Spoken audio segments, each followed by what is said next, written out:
Hi guys, welcome to my channel. So how to install HP touchpad driver?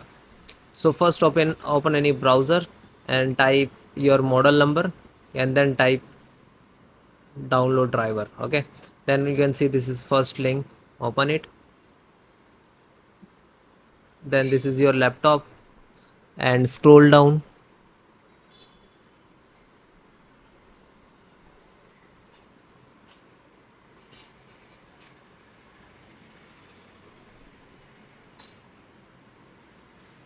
HID touchpad.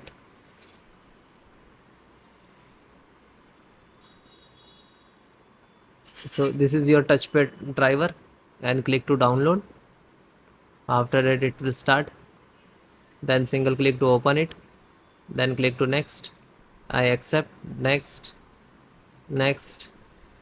Now this is start installation and it is completed. Then restart your system and then please check it. Thank you.